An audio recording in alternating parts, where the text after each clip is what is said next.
আসসালামু আলাইকুম। আশা রাখি আমার আপু এবং ভাইয়েরা আপনারা সবাই ভালো আছেন। আমার বন্ধুরা তোমরাও সবাই ভালো আছো। অনেকদিন পরে তোমাদের সাথে আমার দেখা। আমি একটু দেশের বাড়িতে বেড়াতে গিয়েছিলাম, সেখান থেকে আমি অনলাইনে ক্লাস নিতে পারি নাই। তো বন্ধুরা, আমরা এর আগে জানুয়ারিতেই আমরা বোর্ডের বই আমাদের হাতে এসে পৌঁছে গিয়েছিল, আমরা শুরু করেছিলাম আজকে পঞ্চম শ্রেণীর বন্ধুদের সাথে আমার বাংলা ক্লাস। তো বন্ধুরা, যেহেতু আজকে প্রথম ক্লাস, তোমাদের প্রথম ক্লাস, এর আগে আমি পঞ্চম শ্রেণীর বাংলা নতুন বইতে পড়াই নাই, সেহেতু আমি তোমাদেরকে একটু আগে থেকে বলি। সেটা হলো যে যে কোনো ভর্তি পরীক্ষার সময় অথবা বৃত্তি পরীক্ষাতে, এরকম কিছু পরীক্ষাতে, তোমাদের নর্মালি ফাইনাল পরীক্ষা না, এই যে কভার পৃষ্ঠা, যেটাকে বলে কভার পৃষ্ঠা মানে মলাট, আমরা যেটাকে বলি মলাট, এই মলাট থেকে শুরু করে কভার পৃষ্ঠা অথবা মলাট যেটাকে বলে আমার বাংলা বই, এখানে কিছু জিনিস দেওয়া আছে। তোমরা যেহেতু বড় ক্লাসের, আমি তোমাদেরকে এত ভাঙ্গায় বলতে যাব না। ছোট ক্লাসের বন্ধুদের সাথে আমি বিস্তৃত আলোচনা করেছি কিভাবে পড়তে হবে। তোমরা এই কভার পৃষ্ঠাটা খুব ভালো করে পড়বে। তারপরে ভিতরে এই যে গণপ্রজাতন্ত্রী বাংলাদেশের জাতীয় পতাকা, এর মাপটাপ দেওয়া আছে, এগুলো ভালো করে পড়বে, কারণ এইসব জায়গা থেকে প্রশ্ন এসে যায়। তারপরে জাতীয় সঙ্গীত সম্পর্কে যা দেওয়া আছে সেগুলো পড়বে। শিল্প সম্পাদনা, সংকলন, রচনা ও সম্পাদনা, এগুলো ভালো করে পড়বে। তোমাদের পরীক্ষাতে আমি বারবার বলছি, এখান থেকে কিছু প্রশ্ন ভর্তি পরীক্ষা, বৃত্তি পরীক্ষা, এগুলা ইম্পর্টেন্ট যে পরীক্ষাগুলো আছে সেগুলো কিন্তু দিয়ে দেয় ছোট ছোট প্রশ্ন। যদি তোমরা এই কভার পৃষ্ঠা বা মলাট পৃষ্ঠা না পড়ো, তাহলে সেই প্রশ্নের উত্তরগুলা করতে পারবে না। তারপরে দেখো, এখানে জাতীয় শিক্ষাক্রম ও পাঠ্যপুস্তক বোর্ড ঠিকানা দেওয়া আছে। এই ঠিকানাটা চলে আসতে পারে। মুদ্রণ কত সালে হয়েছিল, পুনর্মুদ্রণ কত সালে হয়েছে, তোমাদের বাংলা বইয়ের নাম কি, তোমাদের বোর্ডের নাম কি, বোর্ডের চেয়ারম্যানের নাম প্রফেসর নারায়ণচন্দ্র সাহা, চেয়ারম্যান। এই প্রশ্নটিও অনেক সময় দিয়ে দেয়। তো আমরা এখনো পৃষ্ঠা নাম্বারে যাই নাই। পৃষ্ঠা নাম্বারের আগ পর্যন্ত যেগুলো, সেগুলোকে আমরা বলতে পারি মলাট অথবা কভার পৃষ্ঠা। তোমরা যেহেতু বড় ক্লাসে পড়ো, আমি তোমাদেরকে এত ভাঙ্গায় বললাম না। এই পৃষ্ঠাগুলো তোমরা ভালো করে পড়ে নিও, যাতে তোমরা ভর্তি পরীক্ষা অথবা বৃত্তি পরীক্ষাতে তোমরা প্রশ্নের উত্তরগুলা সঠিকভাবে করতে পারো। এখন আমরা চলে যাব হলো পৃষ্ঠা নাম্বারে। পৃষ্ঠা নাম্বার হলো, এখানে সূচিপত্র আছে বন্ধুরা। সূচিপত্রটা খুবই ইম্পর্টেন্ট। আমরা এই যে সূচিপত্র দেখো, সূচিপত্রতে আমরা প্রত্যেকটি চ্যাপ্টারের নাম দেওয়া আছে এবং চ্যাপ্টার দেখে দেখে পৃষ্ঠা নাম্বারও দেওয়া আছে, বিষয় এবং পৃষ্ঠা সূচিপত্র। এখান থেকে আমরা যে কোনো চ্যাপ্টার সহজেই সূচিপত্র দেখে কত নাম্বার পৃষ্ঠায় আছে সেটি বের করে নিতে পারবো। সুতরাং এটিও খুব ইম্পর্টেন্ট।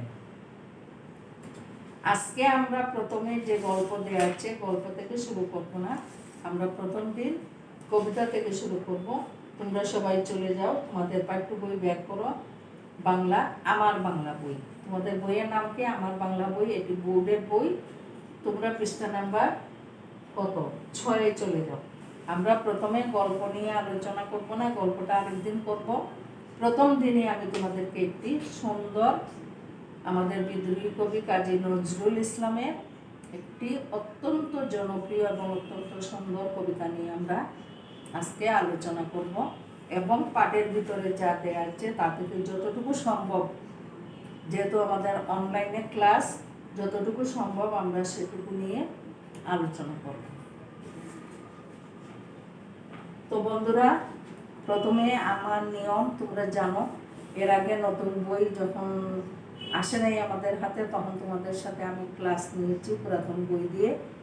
তো পুরাতন বই যখন আমি করিয়েছি, তখন তোমাদেরকে বলেছি যে প্রত্যেকটা কবিতা বা চ্যাপ্টার বা গল্প, গদ্য যাই হোক না কেন, আমরা প্রথমে সেটি রিডিং পড়ব, অথবা কবিতার বেলায় আমরা আবৃত্তি করব, তারপরে সেটি নিয়ে আমরা আলোচনা করব, আলোচনা পরে আমরা মূল বিষয় সম্পর্কে বা মূল ভাব সম্পর্কে জানব। তারপরে আমরা কি করব, তারপরে আমরা চ্যাপ্টারের মধ্যে যাব। চ্যাপ্টারে ঢুকে আমরা শব্দার্থ, বাক্য গঠন, যুক্তাক্ষর, শূন্যস্থান পূরণ যা যা আছে সবগুলি আমরা পরে করব। কারণ বাংলা এমন একটি বিষয়, আমরা যদি মূল জিনিসটা না বুঝি, আমরা যদি মূল ভাবটা না বুঝি, চ্যাপ্টার যদি আমরা না পড়ি, এখানে কিন্তু আন্ডারলাইনের বিষয়ও আছে বন্ধুরা। আমি আগেও বলেছি, এখনো বলছি, আমাদেরকে কিন্তু আন্ডারলাইনও করতে হবে লাইনে। যখন আমরা পড়ে যাব, আলোচনা করব, তখন আমরা লাইনের ভিতরে কিছু আন্ডারলাইন করব, যেগুলো আমাদের অবজেক্টিভ কোয়েকশনে কাজে লাগবে। তো তোমাদের বই সবাই বের করো, এখন খাতা বের করার কোনো দরকার নেই। সবাই সবার পাঠ্য বইটা বের করে 6 নং পৃষ্ঠাতে যাও। এখানে দেখো, সবাই মিলে দেখো আছে নাকি সংকল্প কাজী নজরুল ইসলাম। সবাই একসাথে বলো, তোমরা পেয়েছো? হ্যাঁ, পেয়েছো। আচ্ছা, ঠিক আছে। তাহলে আমি আবৃত্তি করব, তোমরাও আমার সাথে তোমাদের বই দেখে দেখে আবৃত্তি করবে। এখানে আমি কিছু বলি। এই কবিতাটি লিখেছেন কাজী নজরুল ইসলাম। কাজী নজরুল ইসলামকে চেনো না এইরকম কেউ নেই। আমাদের বিশ্বকবি রবীন্দ্রনাথ ঠাকুর আর বিদ্রোহী কবি কাজী নজরুল ইসলাম, আমরা সবাই তাকে চিনি। আরও যারা কবি আছেন সবাইকে চিনি, কিন্তু এই দুইজন খুব নাম করেছিলেন, অনেক কিছু আমাদের জন্য অবদান রেখে গিয়েছেন। সুতরাং তাদেরকে আমরা কোনোদিনও ভুলব না। এই কাজী নজরুল ইসলাম ছিলেন এমন একজন কবি, তিনি ভিন্নধর্মী কবি, বিদ্রোহী কবি। যদিও বিদ্রোহী কবি হিসাবে উনি আখ্যায়িত হয়েছেন বা পুরস্কার পেয়েছেন, কিন্তু এই কবি ছিলেন ভিন্নধর্মী কবি। স্বয়ং রবীন্দ্রনাথ পর্যন্ত বলে গিয়েছেন, ওনাকে স্বয়ং রবীন্দ্রনাথ পাগলা কবি বলে ডাকতেন। ওনার একটু চলাফেরা পাগলা পাগলা ভাব ছিল, যেহেতু কবি মানুষ এই টাইপের একটু হয়ে থাকেন, তখন স্বয়ং রবীন্দ্রনাথ বলে গিয়েছেন, হে পাগলা কবি, তুমি যেরকম ভিন্ন ভাষায় ভিন্ন ধর্মী রচনা করে গিয়েছ, সেটি আমার পক্ষে অসম্ভব হয়ে উঠেনি। কতটা গুরুত্বপূর্ণ, কবিগুরু বলে ডাকতেন। কাজী নজরুল ইসলাম রবীন্দ্রনাথকে এত বেশি পছন্দ করতেন, উনি কবিগুরু বলে গুরু বলে ডাকতেন, আর রবীন্দ্রনাথ ওনাকে ডাকতেন পাগলা কবি বলে। তো কেন বলেছিলেন? কারণ রবীন্দ্রনাথও স্বীকার করেছেন এটি, যে কাজী নজরুল ইসলামের মতো ভিন্ন ধর্মী রচনা উনি নিজেও করতে পারেননি। উনি এমন এক কবি ছিলেন, উনি আমাদের মুসলমানদের গজল লিখেছেন, অনেক গান আমাদের জন্য রচনা করে গিয়েছেন, কবিতা, প্রেমের কবিতা উনি লিখেছেন, ভালোবাসার কবিতা উনি লিখেছেন। তারপরে উনি, তোমরা সবাই হয়তো বা দুকুমিয়া পড়েছ নিজের ক্লাসে। দুকুমিয়া বলে একটা চ্যাপ্টার ছিল, ওনার ডাক নাম দুকুমিয়া। সেখানে তোমরা দেখেছো যে তার জীবনীতে মানে এক সময় উনি বিভিন্ন কাজে নিয়োজিত ছিলেন, এক সময় উনি সৈনিকও ছিলেন। সুতরাং ওনার কিছু কিছু কবিতা, যেমন চল চল চল, ঊর্ধ্ব গগনে বাজে মাদল, নিম্নেও তোলা ধরণী তল, চল রে চল রে চল, এই কবিতাটির নাম তোমরা শুনে থাকতে পারো। এটিকে বলা হয় রণসঙ্গীত। আমারই শরীরের লোম খাড়া হয়ে গেল, কারণ উনি সৈনিক ছিলেন এটির জন্য না, উনি একাধারে গজল লিখেছেন মুসলমানদের জন্য, একাধারে হিন্দু ধর্মাবলম্বী যারা হিন্দু ধর্ম অবলম্বন করেন তাদের জন্য তোমরা জানো যে শ্যামা সঙ্গীত, সেই শ্যামা সঙ্গীত উনি রচনা করে গিয়েছেন। উনি অনেক সময় মমতাময়ী কবিতা রচনা করেছেন, গদ্য রচনা করেছেন, প্রেমের কবিতা রচনা করেছেন। আবার উনি রণসঙ্গীতের রচয়িতা, যেটি বাংলাদেশের রণসঙ্গীত নামে পরিচিত, সেই সঙ্গীত উনি রচনা করে গিয়েছেন। তো উনার যুদ্ধ সম্পর্কিত, মানে আমাদের যে বিভিন্ন সময় বিভিন্ন যুদ্ধ হয়েছে বা বিভিন্ন আন্দোলন হয়েছে, এই আন্দোলন উপলক্ষে উনি আমাদের বাঙালিদেরকে উৎসাহিত করার জন্য উনি এক এক সময় এক একটা মানে কবি চেষ্টা করেছেন বিভিন্ন ধরনের কবিতা রচনা করার জন্য। তোমরা তার বিদ্রোহী কবিতা, অবশ্যই বিদ্রোহী কবিতার নাম শুনেছ, পড়েও থাকতে পারো। বিদ্রোহী কবিতা যদি কেউ আবৃত্তি করে প্রত্যেকের গায়ের লোম কাড়া হয়ে যাবেই। প্রত্যেকেই কিন্তু তার ভিতরে একটা উত্তেজনার সৃষ্টি হবে। এইরকম একটি কবিতাই এই কবিতা। এই কবিতার নাম হলো সংকল্প। উনি একটা শিশুকে কি করেছেন, শিশুকে কল্পনা করে, উনি নিজেই একটা শিশুর মতো হয়ে কল্পনা করে, একটা শিশুকে কল্পনা করে এই কবিতাটি রচনা করেছেন। এই কবিতাটিতেও আমরা উত্তেজনা অনুভব করি এবং এই কবিতাটা বিদ্রোহী কবিতা বা রণসঙ্গীতের মতোই জনপ্রিয়। বাঙালির মুখে মুখে এক সময় এই কবিতাটি সবাই মানে আবৃত্তি করেছে, গিয়ে বেরিয়েছে, খুবই পরিচিত আমাদের কবিতাটি। তো বন্ধুরা, আমি অনেক কিছু বললাম ওনার সম্পর্কে। উনি এমন কোনো জিনিস নাই যেটি রচনা করে যান নাই। সব ধরনের ভিন্ন ধর্মী রচনা আমাদের কাজী নজরুল ইসলাম করে দিয়েছেন। তো আজকে আমরা প্রথমে এই কবিতাটি আবৃত্তি করব। তোমরা আমার সাথে সাথে আবৃত্তি করো। আবৃত্তি করার সময় তোমরা দেখবা যে এই কবিতাটিতেও আমরা একটা উত্তেজনা ফিল করবো, আমাদের মধ্যে একটা উত্তেজনা আসবে। উনি এমনই একজন কবি। তো কবিতাটির নাম হচ্ছে সংকল্প। আমি আগেও বলছি, এখনো বলতেছি যে একটা শিশু তার সংকল্প, এইখানে সংকল্পের কথা জানিয়েছে কবি খুব কল্পনার মাধ্যমে একটি শিশুর মনোভাবকে আমাদের সামনে তুলে ধরার চেষ্টা করেছে। তো আমরা আবৃত্তি করি কবিতাটি, তারপরে আলোচনা করব, ঠিক আছে? আগে আবৃত্তি তারপরে আলোচনা। সবসময়ই আমি যখন বাংলা পড়াই আমি আগে আবৃত্তি করি, কবিতা হলে আর গদ্য হলে আগে পড়ি তারপরে আলোচনাতে যাই। আমরা পরে আলোচনা করব, আগে আমরা কবিতাটি আবৃত্তি করি। বন্ধুরা সবাই তোমরা আমার সাথে সাথে কবিতাটি দেখে দেখে আবৃত্তি করো। সংকল্প লিখেছেন কাজী নজরুল ইসলাম। থাকবো না কো বদ্ধ করে, দেখবো এবার জগৎটাকে, কেমন করে ঘুরছে মানুষ যুগান্তরের ঘূর্ণে পাকে। দেশ হতে দেশ দেশান্তরে ছুটছে তারা কেমন করে, কিসের নেশায় কেমন করে মরছে যে বীর লাখে লাখে। কিসের আশায় করছে তারা মরণ বরণ যন্ত্রণাকে। হাওয়াই চড়ে চায় যেতে কে চন্দ্রলোকে রচিনপুরে, শুনবো আমি ইঙ্গিত কোন মঙ্গল হতে আসছে উড়ে। পাতাল ফেরে নামবো নিচে, উঠবো আবার আকাশ ফুরে, বিশ্ব জগৎ দেখবো আমি আপন হাতের মুঠোয় করে।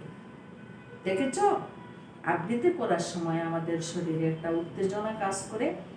এমন ধরনের কবিতা উনি অনেক কবিতা লিখে গিয়েছেন। বিদ্রোহী কবিতা যদি তোমরা আবৃত্তি করো, কখনো তোমরা পঞ্চম শ্রেণীর ছাত্রছাত্রী কখনো আবৃত্তি করে দেখবা, বিদ্রোহী কবিতা আবৃত্তি করলে আরো বেশি উত্তেজনা আমাদের জাগে। এইগুলো কেন জাগে? উনি লিখেছেন এই জন্য। বিভিন্ন সময় বিভিন্ন আমাদের দেশের মানুষকে অথবা সৈনিকদেরকে অথবা যারা যুদ্ধে অংশগ্রহণ করেছে তাদেরকে উৎসাহিত করার জন্য উনি এই ধরনের কবিতাগুলো লিখে গিয়েছেন। এখন আমরা এটি আলোচনা করব। আমরা দুই লাইন করে আলোচনা করব। বন্ধুরা তোমরা পিছনে সামনে কোনো দিকে তাকাবো না, খুবই মনোযোগ দিয়ে আলোচনা এবং মূল ভাবটা বোঝার চেষ্টা করবা, না হলে কিন্তু তোমরা প্রশ্নের উত্তর লিখতে পারবে না। আলোচনার সময় তোমাদের বইতে তোমরা তোমাদের কলম হাতে নাও।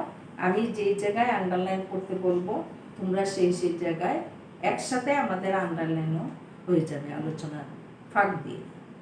থাকবো না কো বদ্ধ করে। একটি কিশোর বলছে যে সে বিদ্রোহী, সে বদ্ধ করে থাকতে চায় না। দেখবো এবার জগৎটাকে আন্ডারলাইন করো। সে বলছে যে আমি আর বদ্ধ করে থাকবো না, আমি পুরো জগৎটাকে দেখতে চাই বা দেখব। কেমন করে ঘুরছে মানুষ যুগান্তরের ঘূর্ণে পাকে। আমি দেখতে চাই ওই কিশোরটি বলছে, এখানে আসলে কিশোর কল্পনা করেছেন, কিন্তু এখানে কবি তার নিজের মনের ভাষাটাকে ব্যক্ত করেছেন। কেমন করে ঘুরছে মানুষ যুগান্তরের ঘূর্ণে পাকে। এই যে যুগান্তর, যুগান্তর মানে যুগের পরিবর্তন, যেটা আমরা এক যুগ থেকে আরেক যুগে যখন পরিবর্তন আসে তখন অনেক জিনিস পাল্টায় যায়, এইটাকেই বলা হয়েছে যুগান্তর। এই যুগান্তরের ঘূর্ণে পাকে, যুগান্তর যখন হচ্ছে তখন কিন্তু একটা ঘূর্ণিপাক হচ্ছে, ঘূর্ণিঝড়ের মতো একটা আলোড়নের সৃষ্টি হয়। তো সে বলছে কেমন করে ঘুরছে মানুষ, মানুষ ঘুরছে এই যুগান্তরের ঘূর্ণিপাকে। কিভাবে মানুষ ঘুরছে আমি সেটি দেখতে চাই। দেশ হতে দেশ, দেশান্তরে, তোমরা ঘূর্ণিপাকে আন্ডারলাইন করো, দেশ হতে দেশ, দেশান্তরে আন্ডারলাইন করো। ছুটছে তারা কেমন করে, এক দেশ হতে অন্য দেশে মানুষ কিভাবে ছুটছে, কেমন করে ছুটছে সেটি আমি দেখতে চাই। কিশোর বলছে, কিসের নেশায় কেমন করে মরছে যে বীর লাখে লাখে, কি নেশায় বীর শহীদ হয়ে যাচ্ছে, মানে লাখে লাখে বীরেরা মৃত্যুবরণ করছে, কিসের নেশায় সেটি আমি দেখতে চাই। যে নিজের প্রাণ বিসর্জন দিয়ে লাখে লাখে বীর মৃত্যুবরণ করছে বা তাদের জীবনকে বিসর্জন দিচ্ছে, এর মধ্যে কি নেশা আছে সেটি আমি জানতে চাই। কিসের আশায় করছে তারা বরণ মরণ যন্ত্রণাকে, কিসের আশায় করছে তারা বরণ। এখানে কবিতার লাইন একটু এলোমেলো থাকে, এর জন্য বরণটা নিচে চলে গিয়েছে, কিন্তু আসলে এখানে বলা হচ্ছে কিসের আশায় করছে তারা বরণ মরণ যন্ত্রণাকে। তারা কোন আশায়, কিসের আশায় তারা বরণ করছে, কিসেকে বরণ করছে, মরণ যন্ত্রণাকে। মৃত্যুর যে যন্ত্রণা সেটিকে তারা বরণ করে নিচ্ছে, এটি কিসের আশায়। এতখানি বিসর্জন মানুষ কখন দেয়, কিসের আশায় তারা মৃত্যু যন্ত্রণাকে বরণ করে নিচ্ছে, আমি সেটিও জানতে চাই। ওই কিশোর বলছে, তোমরা আন্ডারলাইন করো কিসের নেশায়, নেশায়ের নিচে আন্ডারলাইন করো মরছে যে বীর, বীরের নিচে আন্ডারলাইন করো কিসের আশায় করছে তারা বরণ মরণ যন্ত্রণাকে, মরণ যন্ত্রণাকে আন্ডারলাইন করো। আমি পরে তোমাদেরকে বুঝিয়ে দিব যে এই আন্ডারলাইন করার কারণে আমাদের কি কি লাভ হচ্ছে। হাউই চড়ে চাই যেতে কে চন্দ্রলোকের অচিন করে। চন্দ্রলোক বলে একটা অচিনপুর আছে, যেটি মানুষের অনেকেই জানে না, আমি সেটিকে খুঁজে বার করতে চাই। হাওয়াই চড়ে চাই যেতে কে, এটা হাওয়াই চড়ে আমি গিয়ে এই অচিনপুরের সন্ধান বের করতে চাই। অচিনপুরে আন্ডারলাইন করো, অচিনপুরে হাউই চড়ে, হাউই চড়ে কি চড়ে, হাউই চড়ে চন্দ্রলোকের অচিনপুরে। অচিনপুরে কোথায়, অচিনপুরে, অচিনপুরে আন্ডারলাইন করো। শুনবো আমি ইঙ্গিত কোন মঙ্গল হতে আসছে উড়ে। আমি ইঙ্গিত কোন, মঙ্গল কি একটি গ্রহ, কোন মঙ্গল, মঙ্গল একটি গ্রহ না, তোমরা গ্রহের নাম জানো। কোন মঙ্গল গ্রহ থেকে আমি শুনতে চাই, কোন মঙ্গল গ্রহ থেকে এই ইঙ্গিতটা আসছে। তাহলে এখানে আন্ডারলাইন করো মঙ্গল এবং ইঙ্গিত, ইঙ্গিত মঙ্গল। পাতাল ফেরে নামবো নিচে, উঠবো আবার আকাশ ফুরে। আমি কি করব, পাতাল মানে কি বলো তো, পাতাল হচ্ছে মাটির নিচে। আমাদের, আমরা সমতল ভূমিতে আছি, আমাদের নিচে কি পাতাল আর উপরে কি আকাশ। বন্ধুরা মন দিয়ে শোনো, আমাদের নিচে কি, আমাদের এই যে সমতল ভূমিতে আমরা মাটির উপরে দাঁড়িয়েছি, এর নিচে হচ্ছে পাতাল আর উপরে হচ্ছে আকাশ। এই কিশোরটি বলছে যে আমি পাতাল ফিরে নামবো নিচে, আমি পাতালকে ভেদ করে, আমি মাটিকে ভেদ করে পাতালে নামবো আর উঠবো আবার আকাশ ফুরে। আমি আবার আকাশে, আকাশ ফুরে মানে আমি আবার ওই পাতাল থেকে আকাশে উঠবো। এখানে ফুরে আন্ডারলাইন করো, পাতালে আন্ডারলাইন করো, আকাশ আন্ডারলাইন করো। বিশ্বজগৎ দেখব আমি আপন হাতের মুঠোয় পুরে। সে কি করছে? প্রতিজ্ঞা করছে। সংকল্প মানেই হচ্ছে প্রতিজ্ঞা। প্রত্যেকটা লাইনে সে প্রতিজ্ঞা করছে। একদম লাস্টে গিয়ে সে কি বলল? একদম লাস্টে গিয়ে সে বলল, আমি এই বিশ্ব জগৎটাকে মানে পুরা দুনিয়াটাকে আমি আমার আপন হাতের মুঠোয় পড়ব, তারপরে গিয়ে আমার শান্তি হবে। তাহলে এই কিশোরের যে সংকল্প, এই সংকল্প একটু গভীরভাবে তোমরা চিন্তা করে দেখো। এরকম সংকল্প যদি সবাই করতে পারত, তাহলে কিন্তু আমাদের দেশে আর কোনো সমস্যাই থাকতো না। কিন্তু আমরা সবাই এতটা শক্তিশালী হতে পারি না, আমাদের মন থেকে আমরা এতটা কি করতে পারি না, শক্তি সঞ্চয় করতে পারি না। কবি এখানে আমাদেরকে এই কবিতার মাধ্যমে প্রত্যেককে শক্তি সঞ্চারের যে অনুপ্রেরণা সেটি এখানে দিয়েছেন। এই কবিতাটি আরো বড়, এখানে সংক্ষেপে তোমাদের পঞ্চম শ্রেণীর জন্য এইটুকু দেওয়া হয়েছে। এখন আমরা কিসে আসবো? কবিতাটির মূল ভাব জেনে নিই। ছোট ক্লাসে মূল ভাব দেয়া থাকে না, আমাদেরকে তোমাদের পাঠ আলোচনা বা কবিতা আলোচনা করে আমরা নিজেরা মূল ভাব বলি। এখানে বড় ক্লাসে মূল ভাব দেওয়া থাকে, আমি তোমাদেরকে একটু পড়ে শোনাই মূল ভাবটা কি এবং আলোচনা করে শোনাই, না হলে তো তোমরা মূল ভাব বুঝবে না। মূল ভাব যদি না বুঝো তাহলে তোমরা কিন্তু প্রশ্নের উত্তর করতে পারবে না। বাংলা যতটা নিজের ভাষায় লিখবা ততটা নাম্বার বেশি পাবা আর তোমাদের মেধা সম্প্রসারিত হবে। আমি এটাই চাই।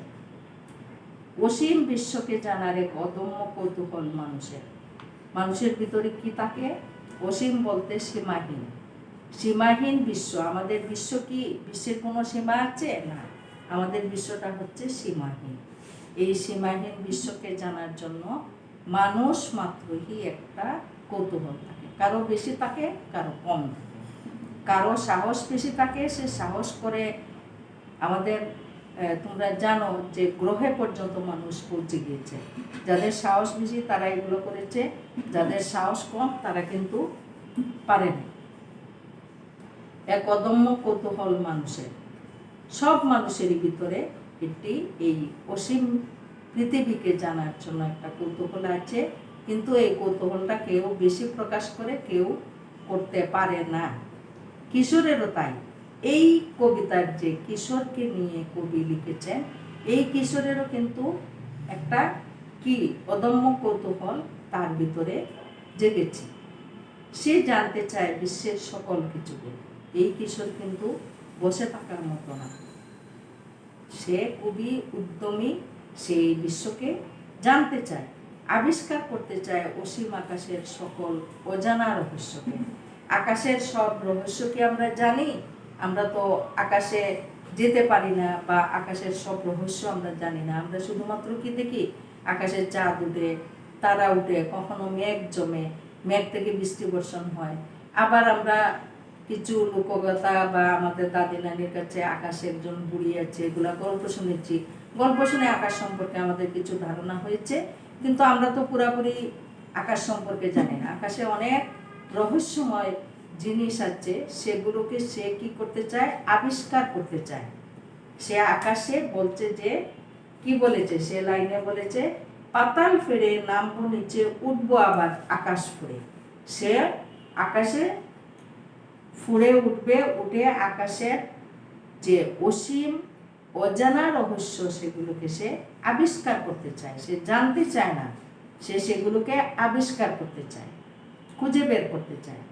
সে বুঝতে চায় কেন মানুষ ছুটছে অসীমে, অতলে, অন্তরিক্ষে। এই যে লাইনগুলা, এগুলা বন্ধুরা তোমরা না বুঝাইয়ে দিলে পারবা না। এই জন্য আমি তোমাদেরকে, যেহেতু মূলভাব দেয়া আছে, আমি না বুঝাইয়ে দিলেও তোমরা পড়ে ফেলতে পারতা, কিন্তু একটু মূলভাবটা সবসময় একটু হার্ড থাকে বা একটু কঠিন থাকে, সেই জন্য আমি তোমাদেরকে বুঝিয়ে দিচ্ছি। সে বুঝতে চায় কেন মানুষ ছুটছে অসীমে। সে কি বুঝতে চায়? অসীম মানে সীমাহীন। এই সীমাহীনের পথে মানুষ কেন ছুটছে? অতলে, অতলে মানে কি? অসীম মানে সীমাহীন, অতল মানে যার তল নেই। আমরা এই যে পাতাল, পাতালের কি কোনো তল আছে? পাতাল সম্পর্কে আমরা জানতে পারি? আমরা জানতে পারি না। এই জন্য সে অসীম সম্পর্কও জানতে চায়, অতল সম্পর্কও জানতে চায়, অন্তরিক্ষে মানে হলো যে এই যে আমাদের পৃথিবীর, যেটা আমাদের সচক্ষে আমরা অনেক সময় দেখতে পাই না, কিন্তু আমাদের অক্ষির অগোচরে অনেক জিনিস আছে, সেটিকেই বলে অন্তরিক্ষে। সেগুলো সম্পর্কেও সে জানতে চায়, যেগুলো আমাদের অক্ষির মানে দেখার অগোচরে রয়েছে সেগুলোকেও সে জানতে চায়। তাহলে তোমরা দেখো এখানে কি কি বলা হয়েছে। সে বুঝতে চায় কেন মানুষ ছুটছে অসীমে, সীমাহীনে, অতলে, যার তল নাই সেখানে, অন্তরিক্ষে মানে অক্ষির অগোচরে। এই কিশোরটি সব কিছুই জানতে চায়। বীর কেন জীবনকে অনায়াসে বিপন্ন করে, কেন বরণ করে মৃত্যুকে। সে জানতে চায় যে একজন বীর কাকে বলে, যে দেশের জন্য জীবন দান করে, অথবা সত্যের জন্য জীবন দান করে, অথবা ভাষার জন্য শহীদ হয়েছে না আমাদের, সালাম, বরকত, এরা কিসের জন্য শহীদ হয়েছে? এরা ভাষার যুদ্ধ করেছে, ভাষাকে নিয়ে যুদ্ধ করেছে, এই বাংলা ভাষাকে নিয়ে, যে উর্দু হবে না বাংলা ভাষা হবে। আবার মুক্তিযুদ্ধে দেশকে নিয়ে অনেক লোক, লাখে লাখে আমাদের বাঙালিরা কি হয়েছে? শহীদ হয়েছে। সে জানতে চায় কেন, কিসের নেশায় এই যে যুবকরা অথবা মানুষরা মৃত্যুকে বরণ করেছে, নিজের জীবন অনায়াসে বিপন্ন করে। এটিও সে জানতে চায়। কারণ এই কিশোর, এই কবিতার যে কিশোরকে নিয়ে লেখা হয়েছে, সে অদম্য সাহসী এবং সেও একজন বীরের মতো। সে জানতে চায় দুঃসাহসী কেন উঠছে। সাহস না থাকলে কি উপরে উঠতে পারবে মানুষ? উড়ে চাঁদে যেতে পেরেছে? নীল আর্মস্ট্রং, তোমরা জানো, এই যে এরা যে উপরে উঠেছে, তারা যদি সাহস না থাকতো তাহলে কি উপরে উঠতে পারতো? তাহলে তাদেরকে আমরা কি বলতে পারি? তাদেরকে আমরা বলতে পারি দুঃসাহসী। সে জানতে চায় এই দুঃসাহসীরা কেন উঠছে, আকাশে উঠছে কেন, উড়ে সেখান থেকে ওরা কি করবে, কি আবিষ্কার করবে, কিসের জন্য উঠছে, সেটিও এই কিশোর জানতে চায়। তাই কিশোর মনে মনে প্রতিজ্ঞা করে সে বদ্ধ করে বসে থাকবে না। কেন কিশোর বলেছে আমি বদ্ধ করে থাকবো না, কেউ বদ্ধ করে দেখবো এবার জগৎটাকে।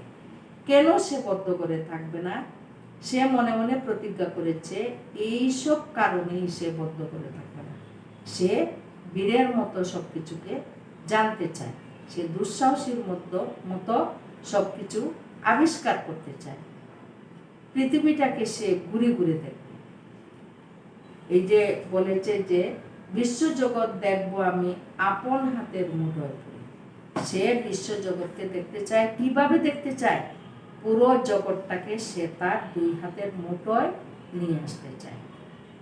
বুঝতে পেরেছ বন্ধুরা, যে কতটা সাহসী হলে এই কিশোর যা কল্পনা করেছে এবং প্রতিজ্ঞা করেছে। সংকল্প মানেই হচ্ছে প্রতিজ্ঞা। সে কিন্তু শুধু চাচ্ছে তা না, সে প্রতিজ্ঞা করেছে যে এই কাজগুলো সে করে ছাড়বে। সুতরাং আমাদেরকেও মনে সবসময় এরকম সাহস সঞ্চয় করতে হবে, মনের বল রাখতে হবে। আমাদেরকেও এই কিশোরকে অনুসরণ করে আমরাও কিন্তু আমাদের দেশের জন্য, মানুষের জন্য আমাদের কাজ করে যেতে হবে। এখানে কবি এই জন্যই এই কবিতাটি লিখেছেন। এখন আমরা মূলভাব জেনে গেলাম। মোটামুটি আমরা যেহেতু মূলভাব জেনে গিয়েছি, আমাদের কোনো প্রশ্নেই কোনো সমস্যা হবে না। এখন আমি বলি তোমাদেরকে যে আমি আন্ডারলাইন করালাম, কেন করালাম? যেমন অবজেক্টিভ প্রশ্ন থাকে, শূন্যস্থান অথবা এক কথায় সঠিক উত্তর, তারপরে হলো এক কথায় উত্তর, তারপরে হলো অবজেক্টিভ কোয়েশ্চন। এখানে মনে করো যে থাকবো না কেউ বদ্ধ করে দেখবো এবার জগৎটাকে, আমি জগৎটাকে তাকাতে বলেছি। এখন যদি প্রশ্ন আসে কিশোর কি দেখতে চায়? কিশোর কি দেখতে চায়? কিশোর জগৎটাকে দেখতে চায়। কেমন করে ঘুরছে মানুষ যুগান্তরের ঘূর্ণি পাকে? মানুষ কিসের ঘূর্ণি পাকে ঘুরছে? উত্তরটা কি হবে? মানুষ যুগান্তরের ঘূর্ণিপাকে ঘুরছে। দেশ হতে দেশ দেশান্তরে ছুটছে তারা কেমন করে? আমি মনে করো যে তোমাদের প্রশ্ন আসলো যে দেশ হতে দেশ দেশ শূন্যস্থান, তখন তোমরা কি লিখবা? দেশান্তরে। কিসের নেশায় কেমন করে মরছে যে বীর লাকে লাকে? মরছে যে বীর, কারা লাকে লাকে মরছে? বীরেরা লাকে লাকে মরছে বা বীর লাকে লাকে মরছে। কিসের আশায় করছে তারা বরণ মরণ যন্ত্রণাকে? তারা কিসেকে বরণ করছে? দুঃসাহসীরা বা বীরেরা কিসেকে বরণ করছে? এখানে বরণ মরণ যন্ত্রণাকে, বরণটা কিন্তু আলাদা, বরণটা কিন্তু আলাদা। তারা মরণ যন্ত্রণাকে বরণ করছে। সুতরাং উত্তর হবে বীরেরা মরণ যন্ত্রণাকে বরণ করছে। এখন তোমরা বুঝতে পেরেছ কেন আমি তোমাদেরকে এটি বারে বারে বলেছি যে তোমরা আলোচনা করতে হবে, কবিতার মূল ভাব জানতে হবে এবং আন্ডারলাইনও করতে হবে। যেমন মূল ভাবের মধ্যেও অনেকগুলো আন্ডারলাইন আছে, তো আমি তোমাদেরকে মূল ভাবে আন্ডারলাইন করাই নাই, কারণ মূল ভাবটা তোমরা সবাই খুব ভালো করে পড়ে নেবা, অনেকটা মুখস্থ না। এটি হলো 1 নম্বর প্রশ্ন। 2 নম্বর প্রশ্ন হলো শব্দগুলো পাঠ থেকে খুঁজে বের করি, অর্থ বলি এবং বাক্য তৈরি করে বলি ও লিখি। এইবার বন্ধুরা তোমাদের সিডব্লিউ খাতা একটু বের করো। 2 নম্বর প্রশ্ন আমাদের কিছুই করতে হবে না, এখানে এই দেখো 2 নম্বর প্রশ্নে পাঠ থেকে শব্দগুলো বের করে দিয়ে দেয়া হয়েছে। আমরা শুধু এগুলো অর্থ লিখব এবং বাক্য গঠন করব 2 নম্বরে। 3 নম্বরে দেখো, তোমরা যাও 3 নম্বরে যাও, বইতে 3 নম্বরে যাও, 3 নম্বরে শব্দ অর্থগুলো লিখে দেওয়া হয়েছে। তো তোমরা হয়তো বলতে পারো বন্ধুরা যে বইতে যেহেতু শব্দার্থ দেয়া আছে মিস আমরা লিখবো কেন? কিন্তু আমি সব সময় বলি একবার লেখা মানে 10 বার পড়াশোনা। তোমরা এখন এটি সিডব্লিউ খাতাতে লিখবা, তারপরে হোমওয়ার্ক হিসাবে হোমওয়ার্ক খাতাতে লিখবা, তখন অটোমেটিক তোমাদের এটি মুখস্থ হয়ে যাবে। তোমরা বারে বারে পড়ে আর মুখস্থ করা লাগবে না। আর বাক্য গঠন সবগুলো করে দেয়া হয়নি, আমরা যেহেতু করে দেয়া হয়নি, ছোট ক্লাসে করে দেয়া হয়, এই জন্য আমি অনেক সময় বাক্য গঠন লিখে দিই না।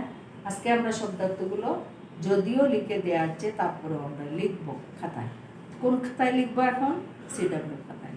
হোমওয়ার্ক হবে কিসে? এটি আমার নিয়ম, যেটি সিডব্লিউ সেটি হোমওয়ার্ক খাতায় তোমাদের করতে হবে। তারপরে যেদিনকার পড়া সেই দিনই তোমরা ওইটা মুখস্থ করে নেবে। তো আজকে আমি বেশি ইয়েতে যাব না, আলোচনায় যাব না, ভিডিও অনেক লম্বা হয়ে যায়। শব্দার্থগুলা বন্ধুরা আমি আগেই বোর্ডে লিখে রেখেছি, তোমরা শব্দার্থগুলা আগে লিখে ফেলো। শব্দার্থগুলা আগে লিখে ফেলো। শব্দার্থগুলা 3 নং উত্তর শব্দার্থ। পাঠের নাম হচ্ছে সংকল্প। প্রথমে হলো সংকল্প, সংকল্পের উত্তর হলো মানে শব্দার্থ হলো, এটি হলো মূল শব্দ, এটি হলো অর্থ। সংকল্প মানে হচ্ছে প্রতিজ্ঞা, বদ্ধ মানে হচ্ছে বন্ধ, দেশান্তর মানে হচ্ছে অন্য দেশ, জগৎ মানে পৃথিবী, এটি আমরা সবাই জানি। ইঙ্গিত করা মানে হচ্ছে ইশারা করা, বরণ মানে হচ্ছে সাদরে গ্রহণ, মানে নিজের ইচ্ছায়। সাদরে গ্রহণ মানে কি? সাদরে গ্রহণ মানে হচ্ছে নিজের ইচ্ছায় গ্রহণ। তো ঠিক আছে বন্ধুরা, আমরা এই শব্দগুলো দিয়ে কিন্তু বাক্য গঠন করব। তো সাধারণত কি তাকে মূল শব্দ দিয়ে বাক্য গঠন করো। এখানে দেখা যাচ্ছে ভালো কাজের জন্য সবাইকে মনে মনে প্রতিজ্ঞা করা উচিত। এখানে কিন্তু অর্থ দিয়ে বাক্য গঠন করা হয়েছে। তোমরা এটি খুব ভালো করে লক্ষ্য করবা যে মূল শব্দ দিয়ে বাক্য গঠন বলেছে নাকি অর্থ দিয়ে বাক্য গঠন করেছে, কোনটা বলেছে। যদি অর্থ দিয়ে বলে অর্থ দিয়ে করবা, আর যদি বলে মূল শব্দ দিয়ে বাক্য গঠন করো তাহলে মূল শব্দ দিয়ে বাক্য গঠন করবে। প্রতিজ্ঞা, তোমরা শব্দার্থগুলি লিখো, তারপরে আমরা বাক্য গঠন আমাদের নিজের ভাষায় আমরা লিখে ফেলব।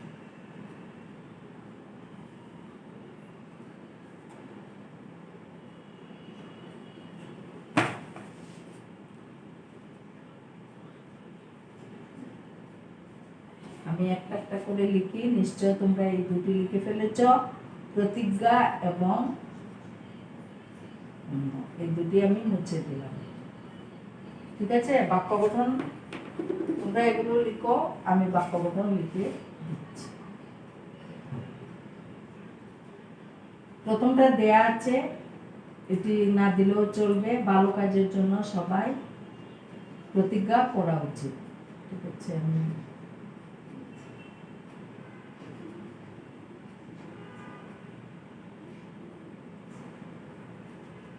ভালো কাজের, এটি বইতে দিয়ে দেওয়া আছে, জন্য এখানে অর্থ দিয়ে বাক্য গঠন, জন্য সবাই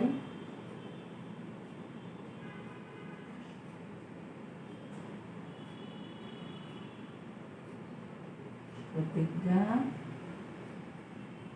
করবে। লিখবা না তোমরা কখনো, করবে লিখলে কি হয়ে যায়, মনে হয় তোমরা টিচারদেরকে বলছো, মানে টিচারদেরকে তোমরা বলছো যে প্রতিজ্ঞা করবে। আমরা তোমাদেরকে বলতে পারি, কিন্তু তোমরা করবে লিখো না, প্রতিজ্ঞা করা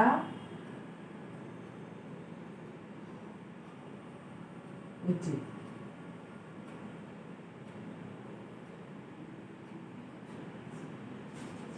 তোমরা এটি লিখে শেষ করো।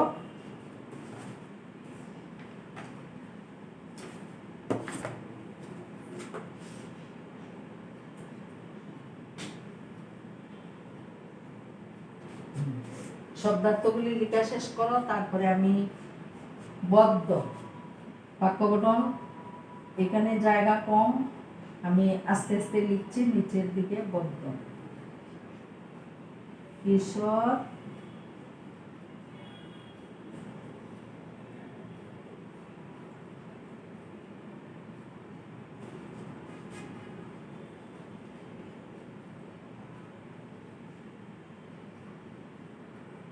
বদ্ধ করে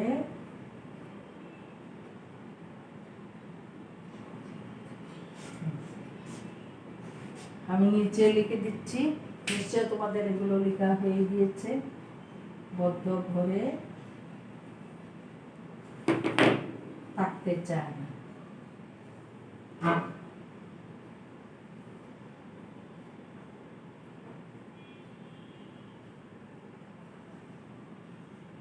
চায় না।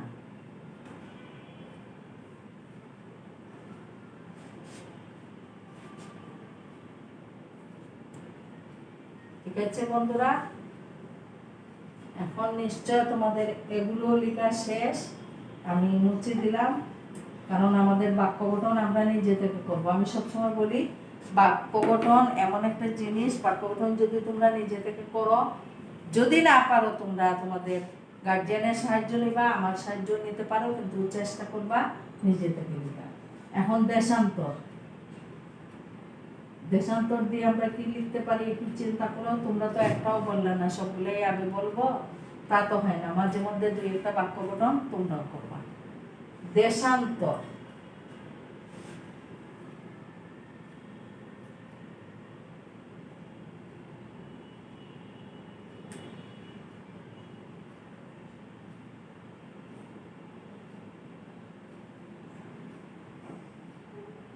মানুষ জগৎটাকে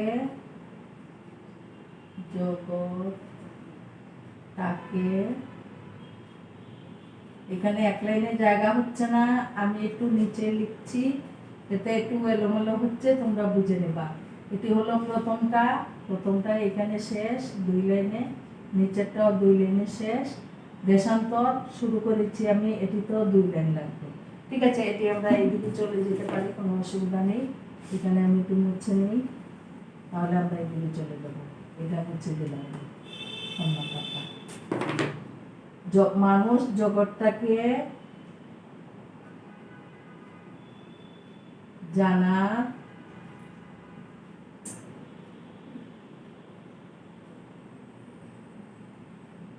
জন্য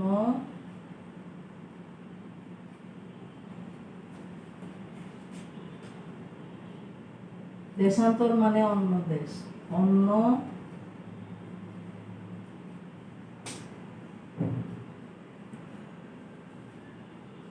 অন্য দেশে ঘুরতে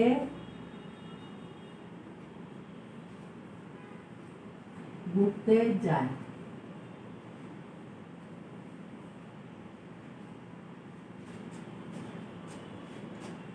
জগৎ, জগৎ মানে কি ছিল? পৃথিবী। জগৎ মানে কি ছিল? পৃথিবী। তাহলে জগৎ দিয়ে আমরা কি লিখতে পারি? জগৎ মানে পৃথিবী, আমরা লিখবো অর্থ দিয়ে। পৃথিবীটা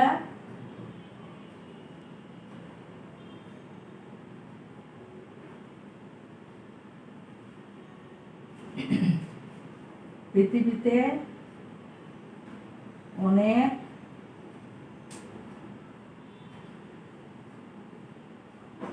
অজানা, তোমরা একটু তাড়াতাড়ি লিখার অভ্যাস করবা। যদি আমার সাথে সাথে না লিখতে পারো, তোমাদের আম্মুকে বলবা একটু লিখে দিতে। পরে যখন হোমওয়ার্ক খাতায় উঠাবা তখন কিন্তু সময়ের কোনো সম্পর্ক নেই। হোমওয়ার্ক খাতায় তোমরা সিডাব্লিউ খাতা থেকে অবশ্যই নিজেরা উঠাবে, না হলে তো তোমাদের লেখা হবে না। পৃথিবীতে অনেক অজানা রহস্য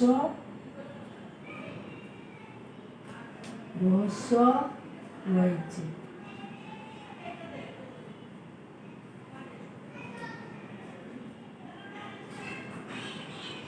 ইঙ্গিত মানে হচ্ছে ইশারা। ইঙ্গিত মানে কি? ইঙ্গিত মানে হচ্ছে ইশারা। তো এখানে আমরা লিখতে পারি, বাক্য গঠনে লিখতে পারি, এই কবিতায়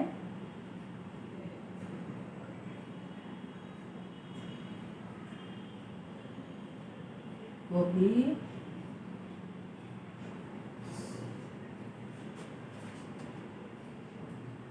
আমাদেরকে, যেহেতু তোমরা বড় ক্লাসে বাক্য গঠনগুলো একটু সুন্দর করে লিখতে হবে, আমাদেরকে কিশোরের মতো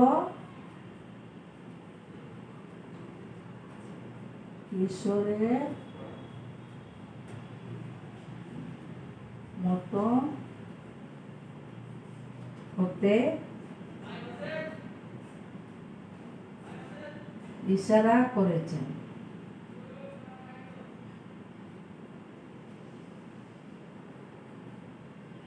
বাক্য গঠন যে কোনো রকম লিখলেই হবে, কিন্তু সেটি অর্থপূর্ণ হতে হবে। বাক্য গঠনের অর্থ থাকতে হবে, আর মূল শব্দটি অবশ্যই মূল শব্দ হোক আর অর্থ হোক, সেটি কিন্তু থাকতে হবে। এই যে এখানে আমি বদ্ধ লিখেছি, এই যে বদ্ধ, তারপরে প্রতিজ্ঞা, সংকল্প, প্রতিজ্ঞা, তারপরে জানার জন্য,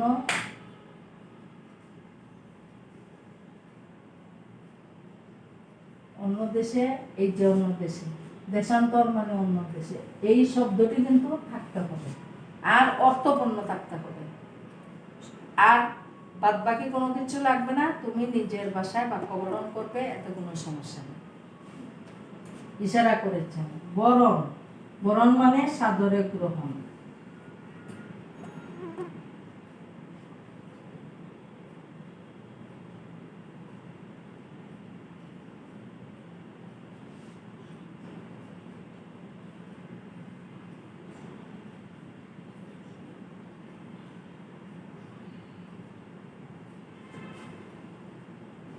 মৃত্যু যন্ত্রণাকেও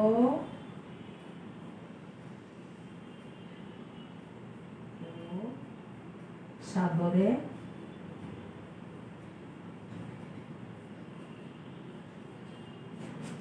গ্রহণ মধ্যম গ্রহণ করে নেয়।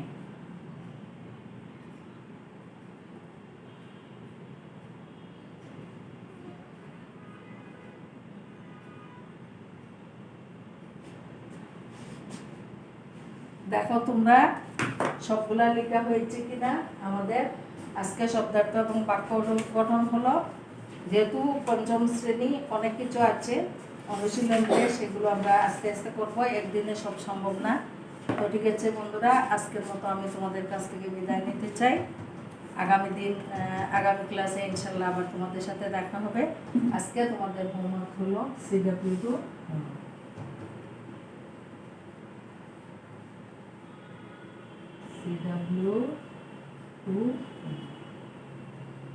এগুলোই তোমরা হোমওয়ার্ক খাতায় উঠাবে।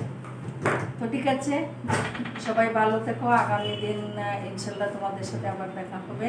ততদিন পর্যন্ত তোমরা ভালো থাকবে, আমার জন্য সবাই দোয়া করবে, আমিও তোমাদের সবার জন্য দোয়া করব। আজকের মতো আল্লাহ হাফেজ।